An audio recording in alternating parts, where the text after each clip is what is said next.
चुनाव की विभीषिका में जल रहा है। आज की तारीख में अगर हम विचार करें तो मतदाता तक कौन सी बात पहुंचानी चाहिए और कौन सी बात छुपानी चाहिए, आज की सरकार पूरे दृष्टिकोण से इसको एडाप्ट कर ली है। लगातार यह सरकार कर रही है, मैं किसानों की आय दुगना करना चाहता हूं और किसान को दुगनी आय के माध्यम से मैं प्रगति के रास्ते पर ले आना चाहता हूं। मेरे समझ में आज तक यह बात नहीं आई कि यह किस तरह से किसानों की आय दुगनी करेंगे, जबकि यह किसानों को सम्मान राशि देते हैं 16 रुपये 44 पैसे प्रतिदिन के रेट से, और यह स्वयं संसद में बैठे हुए लोग कानून बना करके 600 रुपया प्रतिदिन कपड़े की धुलाई लेते हैं। जिस देश का किसान 16 रुपये में अपनी प्रगति कर सकता है, उस देश का सांसद क्या 600 रुपये अपनी प्रतिदिन की कपड़े की धुलाई लेगा? यह एक नैतिक सवाल है। दूसरी बात मैं आपसे कहना चाहता हूं, किसान अपनी यात्रा शुरू करता है ट्रेनों से। आज प्लेटफार्म का टिकट 50 रुपया 2 घंटे के लिए हो गया है और लोकल ट्रेनों में 3 गुना किराया बढ़ गया है। मैं नहीं समझ पा रहा हूं कि आखिर कैसे किसान की प्रगति होगी। किसान का वह सामान बताया जाए जिसका रेट बढ़ा हो। किसान का गेहूं, चावल, आटा जो कुछ भी है वह सस्ते रेट पर लिया जाता है, लेकिन जो सरकार या व्यापारी जो प्रोडक्ट देते हैं उसकी कीमत ज़्यादा से ज़्यादा ली जाती है। आज मार्केट में 14, 15, 16 रुपये तक किसान अपना गेहूं बेच पा रहा है, जबकि व्यापारी उस गेहूं का बाई प्रोडक्ट,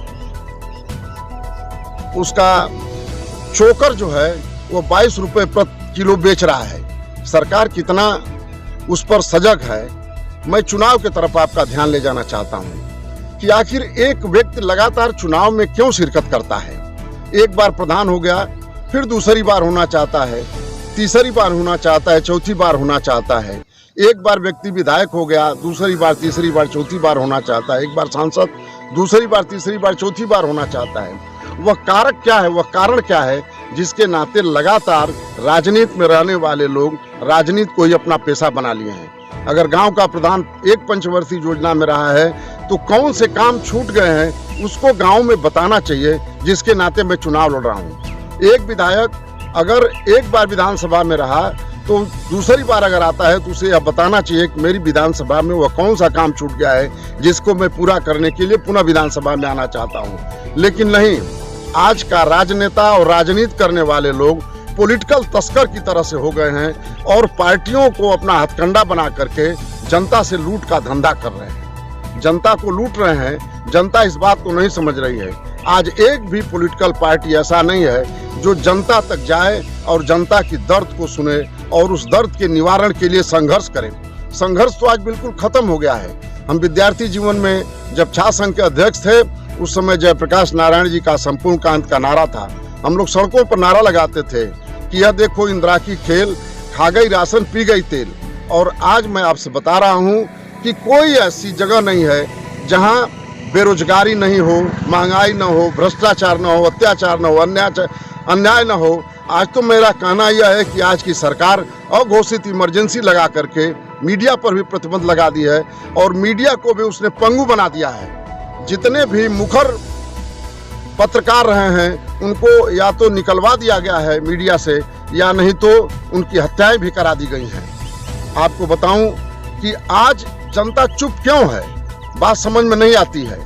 इसका एक ही कारण है कि सारे के सारे राजनीतिक दल आकंठ भ्रष्टाचार में डूबे हुए हैं। जनता की दर्द की लड़ाई लड़ने वाला आज कोई भी राजनीतिक दल नहीं है भारत की धरती पर। स्वयं भारत की जनता को खड़ा होकर के इन राजनेताओं और पार्टियों के खिलाफ लामबंद होकर के लड़ाई लड़नी होगी, इस नारे के साथ कि संघर्षों का शिविर पार कर तर रक्त का सिंधु निरंतर, महाप्रलय से भी लेंगे हम अपने सब अधिकार छीन कर। अगर इस हौसले के साथ जनता आगे नहीं बढ़ेगी तो पुनः यह देश गुलामी की तरफ चला जाएगा। जब से यह सरकार चल रही है 14 से और आज तक 2 गुना से भी ज्यादा विदेशी कर्ज हमारे ऊपर हो गए और जनता चुप क्यों है, पॉलिटिकल लोग चुप क्यों हैं? आज यह राजनीतिक तस्कर की तरह से इस दल से उस दल, उस दल से उस दल में जा करके यह अपनी बात कर रहे हैं। आपको बताऊं, अभी इस देश में एक चुनाव चल रहा है बंगाल में।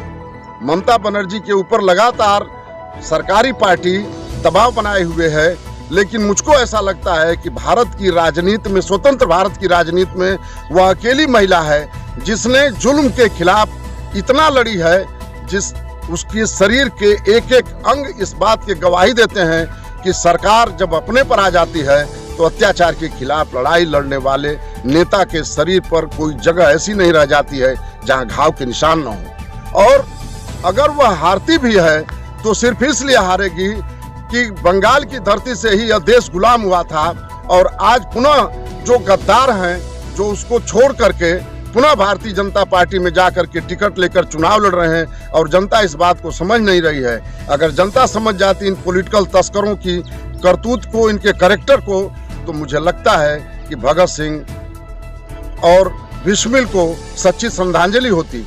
विवेकानंद जी किसी दल के व्यक्ति नहीं थे, लेकिन इस देश को जगाया, और जब तक इस देश को जगाया नहीं जाएगा तब तक यह देश लगातार गुलामी की तरफ बढ़ता रहेगा और यह राजनीतिक दल के लोग इस देश को लूटते रहेंगे। मोदी जी कहते हैं अच्छे आदमी है, इस पर मेरा कोई विवाद नहीं है, लेकिन कहते हैं कि इस देश में हम खुशहाली ले आना चाहते हैं। भारतीय जनता पार्टी दुनिया की सबसे बड़ी पार्टी है।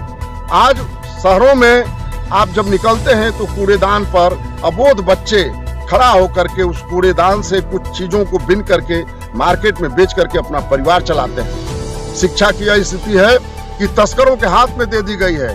आज भी किसी विद्यालय में नकल रुकी नहीं है, सिर्फ नकल रोकने का एक स्वांग है। आज भी विद्यार्थी जब बैठता है अपने कंपटीशन में तो यह कर्मचारी पैसा लेकर के गलत लोगों की नियुक्ति करते हैं और अच्छे विद्यार्थी छट जाते हैं। इन सारी परिस्थितियों को देख करके इस देश को जगाने की जरूरत है। जब तक यह देश जगेगा नहीं तब तक यह राजनीतिक दल देश को लूटते रहेंगे। प्रणाम।